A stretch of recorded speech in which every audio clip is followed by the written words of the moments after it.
नमस्कार दोस्तों, आज के इस वीडियो में हम बात करने वाले हैं यहाँ पर 27 फरवरी 2026 के 15 सबसे महत्वपूर्ण करंट अफेयर क्वेश्चन की, जो एसएससी, बैंकिंग, रेलवे, यूपीएससी और सभी स्टेट एग्जाम के लिए बेहद जरूरी है। हर सवाल एमसीक्यू फॉर्मेट में होगा, शॉर्ट और क्लियर एक्सप्लेनेशन के साथ।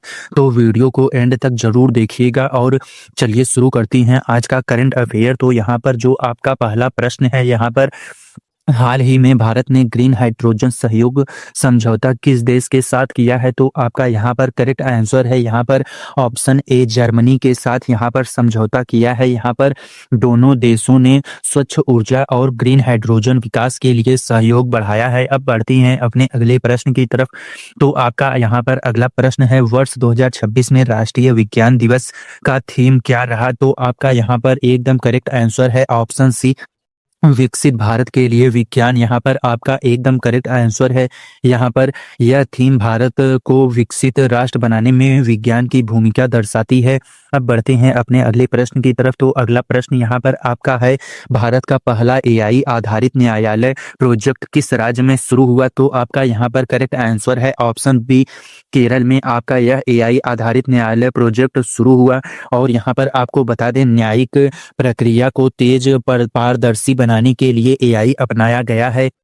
अब बढ़ते हैं अपने अगले प्रश्न की तरफ। तो आपका यहाँ पर अगला प्रश्न है, हाल ही में लॉन्च किया गया आईएनएस अर्व किस से संबंधित है? तो आपका यहाँ पर करेक्ट आंसर है यहाँ पर ऑप्शन सी, नौसेना। यहाँ पर नौसेना से आपका संबंधित है। जी हाँ दोस्तों, आईएनएस अर्व भारतीय नौसेना का स्वदेशी युद्धपोत है। अब बढ़ते हैं अपने अगले प्रश्न की तरफ। तो आपका यहाँ पर अगला प्रश्न है, 2026 में राष्ट्रीय महिला आयोग की नई अध्यक्ष कौन बनी है? तो यहाँ पर आपका करेक्ट आंसर है ममता शर्मा। यहाँ पर राष्ट्रीय महिला आयोग की नई अध्यक्ष बनी है।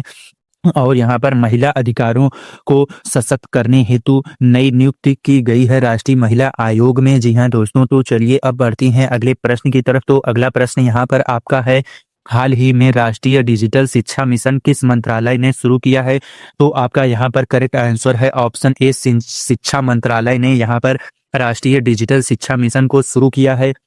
यह डिजिटल लर्निंग को बढ़ावा देने के लिए मशीन शुरू हुआ है। यहाँ पर अब जान लेते हैं अगले प्रश्न की तरफ। तो अगला प्रश्न यहाँ पर आपका है, भारत में पहला हाइड्रोजन ईंधन आधारित बस प्रोजेक्ट किस शहर में शुरू हुआ? तो आपका यहाँ पर करेक्ट आंसर है ऑप्शन बी, यहाँ पर पुणे में आपका हाइड्रोजन ईंधन आधारित बेस प्रोजेक्ट शुरू हुआ।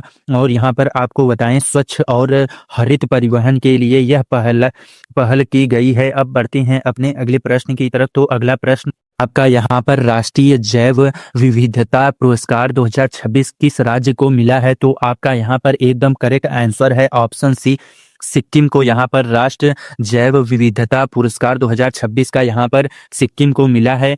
जैव विविधता संरक्षण में उत्कृष्ट कार्य के लिए पुरस्कार मिला है। अब बढ़ती हैं अपने अगले प्रश्न की तरफ। तो अगला प्रश्न यहाँ पर आपका है, हाल ही में मिशन हरित ऊर्जा का शुभ आरंभ किसने किया? तो इसका आपका करेक्ट आंसर है यहाँ पर ऑप्शन ए, प्रधानमंत्री ने मिशन हरित ऊर्जा का शुभ आरंभ किया है।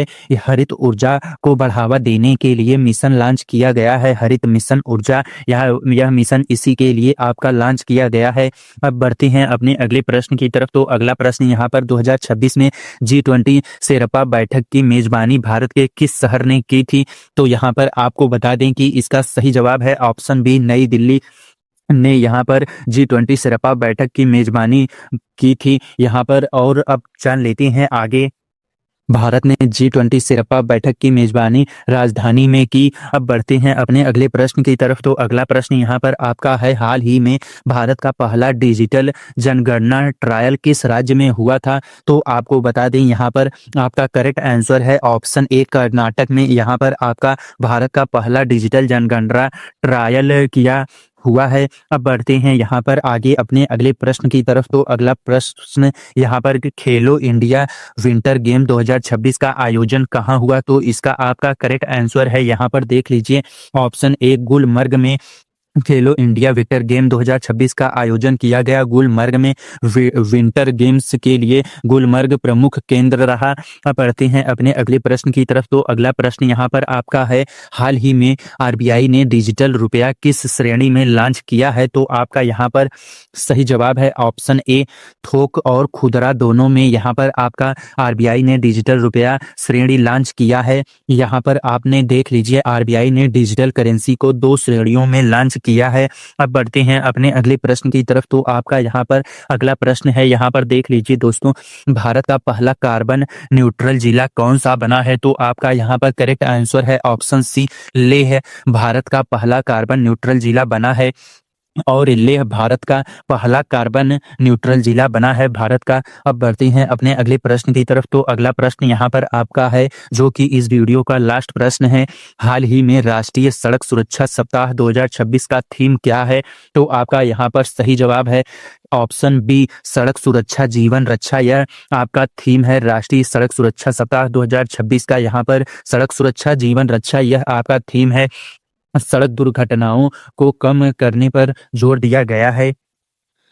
तो दोस्तों, आज के 15 एमसीक्यू में से आपके कितने सही हुए कमेंट में जरूर बताइए। अगर वीडियो यूजफुल लगी हो तो लाइक करें, अपने दोस्तों के साथ शेयर करें और डेली करंट अफेयर के लिए चैनल को सब्सक्राइब करना मत भूलिए। मिलते हैं अगले वीडियो में, तब तक पढ़ते रहिए, आगे बढ़ते रहिए। धन्यवाद।